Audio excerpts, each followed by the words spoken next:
Hi. So in the movie, you play Roy McBride, an astronaut venturing out to the edges of the solar system. What role do you think movies such as Ad Astra play in inspiring the new generation of explorers, the Artemis generation, who in their lifetime could see people living on the moon, on Mars, and beyond? You know, I think it all contributes to, I don't know, there's a real push right now, you know, if there's a real excitement for the possibilities, what we could learn about beyond, we can learn about ourselves, and I think I think films like this just contribute to that. Yeah. So you got to speak to astronaut Nick Hague today. I sure did. Between the movie and this conversation, was there anything that you learned about space that you didn't think that was exciting? No, I was just, several things, but I was really moved to talk about his daughter and what it would mean for her and future, you know, astronauts. He talked about that he probably will not be able to set foot on Mars, but the younger generation who are seeing this now and seeing the work and the direction they're paving will make that way for it. What does space exploration mean to you? Well, it's exactly that. I think, you know, we have to venture further it's mysterious. I mean, forces that rush matter and bend time. I mean, it's infinite. I mean, it's beyond our understanding. So for that, and again, what we can learn about ourselves, but at the same time, I think, you know, all the astronauts that I had heard seem to talk about, it makes them appreciate Earth all the more, and our responsibilities as custodians of Earth and with each other. And I found that really powerful. So in the movie, you and your father end up spending a lot of time in space. And so that can be really difficult on the mind and just a human's body in general.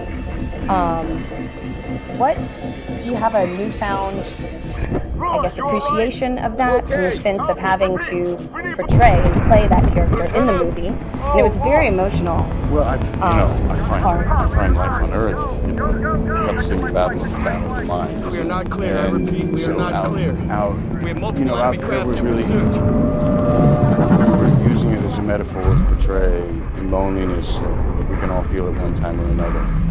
That utter loneliness. And it will take a unique individual that could endure that kind of isolation.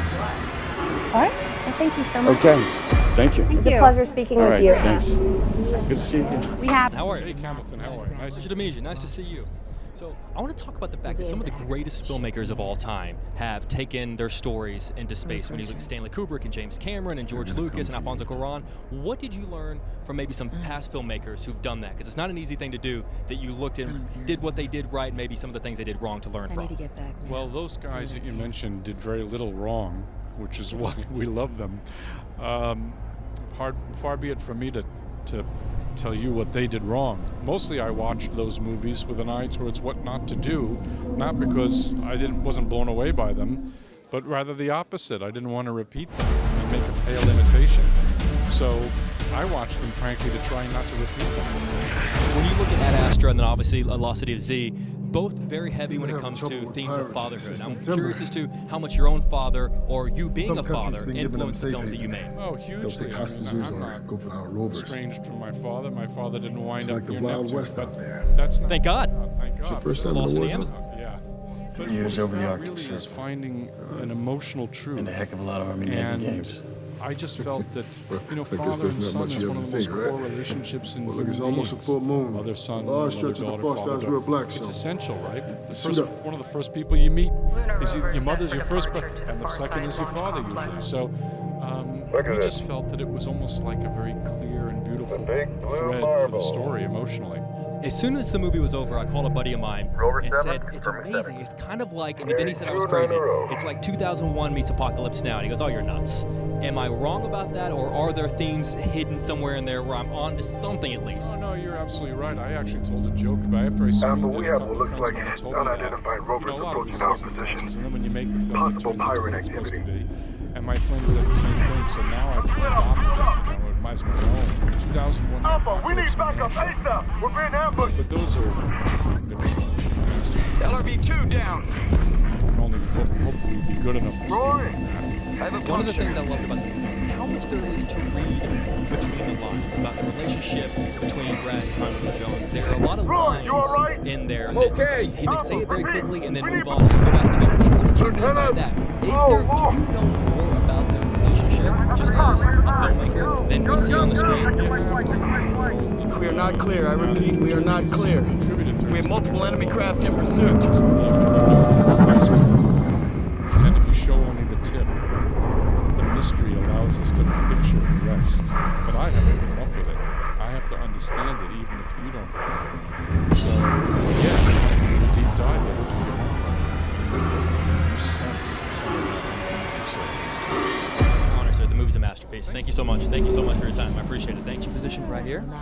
So, whenever you watch a movie set in space, how much are you able to enjoy it, and how much do you watch it and go, okay, come on, that can't happen? I will admit there are a lot of NASA scientists and engineers, and potentially even some of the astronauts that do get a little focused on maybe the technical inaccuracies. Personally, I'm very excited when I see a science fiction movie. When the entertainment industry takes on a project like this, they give us honor for the accomplishments we've already achieved in space exploration, but then they reach further into science fiction, and to me that's fine, because if there's a student in that audience that it sparks their imagination, maybe they can come up with an innovative solution to some of the tremendous technical challenges we have for going to the moon and all the way on to Mars. We need help. We're recruiting.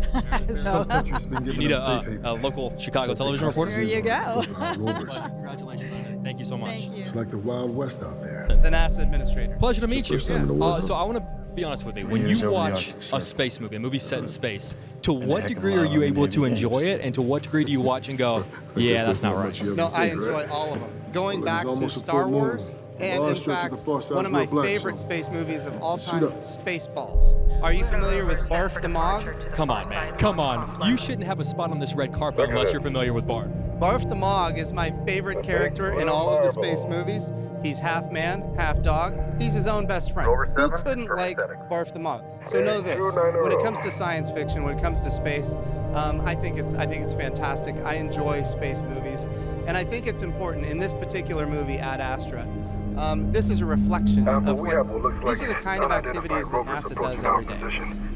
And a lot of people don't realize for almost 20 years now we've had astronauts living and working in space on the International Space Station. We now have an agenda to go to the moon, this time sustainably. In other words, we're going to stay with a purpose to learn how to live and work on another world so we can go to Mars. That's what NASA is up against right now. We have a coalition of partners, international partners and commercial partners that are willing to go with us. We're building the architecture to do it. And in fact, movies like this are evidence that what NASA does inspires. And we're thrilled to be a part of this. Congratulations. Thank you. Thank you so much. Go, go, go, go.